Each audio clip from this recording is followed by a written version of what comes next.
একবার সাহাবী হযরত জাবের দয়াল নবীজি সাল্লাল্লাহু আলাইহি ওয়াসাল্লামকে দাওয়াত করলেন। নবীজি সাহাবীর দাওয়াত কবুল করলেন।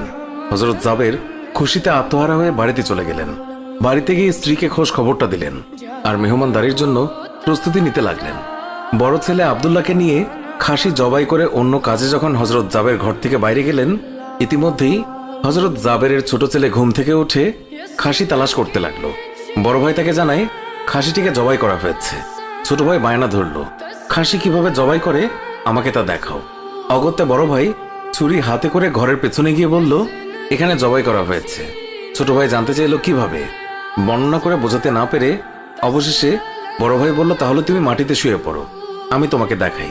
ছোট ভাই মাটিতে শোয়ার পর বড় ভাই তার গলায় ছুরি চালিয়ে জবাই করার নমুনা দেখাতে গিয়ে ছোট ভাইকে সত্যি সত্যি জবাই করে ফেলল। বড় ভাই যখন দেখল ছোট ভাইয়ের গলা থেকে রক্ত গড়িয়ে পড়ছে, সে ছটফট করতে করতে একসময় নিস্তেজ হয়ে গেছে। তখন বুঝলো ব্যাপারটি কি ঘটেছে।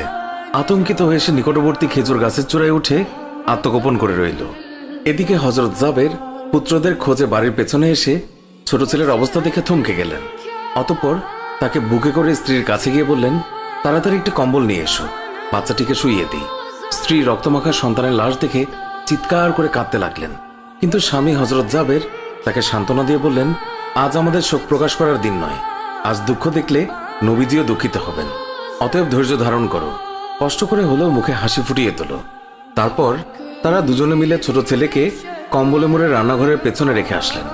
স্ত্রী রান্নার কাজে মন দিলেন। হযরত জাবের বের হলেন বড় পুত্র আব্দুল্লাহর খোঁজে। বাড়ির পেছনে গিয়ে ছেলের নাম ধরে জোরে ডাক দিলেন। গাছের উপর আত্মগোপন করে বড় ছেলে সব ঘটনা প্রত্যক্ষ করছিল আর ভয়ে কাঁপছিল। পিতার ডাক শুনে ভাবল, এখন পালাতে না পারলে আব্বার হাতে ধরা পড়তে হবে। ধরা পড়লে আর রক্ষা থাকবে না। পালানোর উদ্দেশ্যে গাছ থেকে লাফিয়ে পড়ে আঘাতপ্রাপ্ত হয়ে সেও মৃত্যুর কোলে ঢলে পড়ল।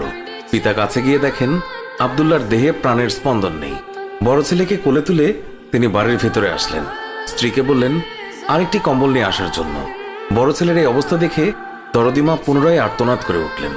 স্বামী তাকে পুনরায় সান্ত্বনা দিয়ে বললেন, ধৈর্য ধরো, আজ আমাদের দুঃখ প্রকাশের দিন নয়, আজ আমাদের পরম আনন্দের দিন। দয়াল নবীজি অল্প কিছুক্ষণের মধ্যেই আমাদের ঘরে তাশরিফ রাখবেন। তারপর দুজনে মিলে বড় ছেলের লাশও কম্বলে মুড়ে ছোট ছেলের লাশের পাশে রাখলেন। স্বামী স্ত্রী তাদের চোখের পানি মুছে মুখে হাসি ফুটিয়ে তুললেন। হযরত জাবের বাড়ির সামনে দাঁড়িয়ে নবীজির আগমনের অপেক্ষা করতে লাগলেন। অল্পক্ষণের মধ্যে নবীজিকে উটের পিঠে করে আসতে দেখা গেল। হযরত জাবের আনন্দে আত্মহারা হয়ে দৌড়ে গিয়ে স্ত্রীকে নবীজির আগমনের সংবাদ দিলেন এবং পুনরায় তিনি দৌড়ে নবীজির সামনে চলে এলেন। নবীজির উটের কাছে গিয়ে তাকে বাড়ি পর্যন্ত এগিয়ে আনলেন। নবীজি জাবেরের ঘরের সামনে উট থামিয়ে তার ডান পা মোবারক মাটিতে রাখলেন, বাম পা মোবারক এখনো নামাতে বাকি।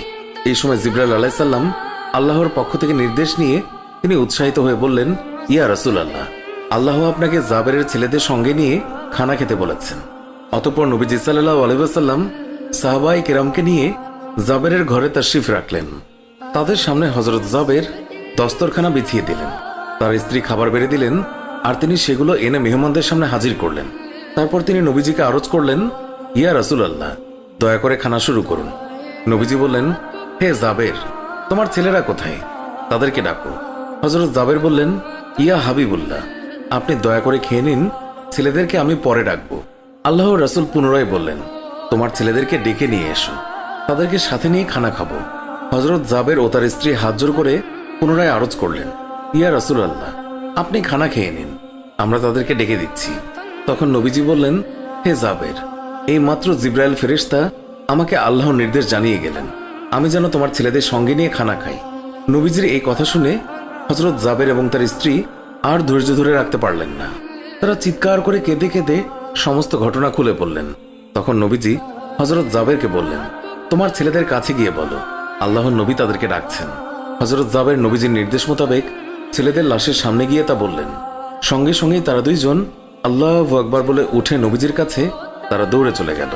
অতঃপর নবীজি সাল্লাল্লাহু আলাইহি ওয়াসাল্লাম আল্লাহর নির্দেশ মোতাবেক হযরত জাবেরের দুই সন্তানকে নিয়ে খানা খেলেন।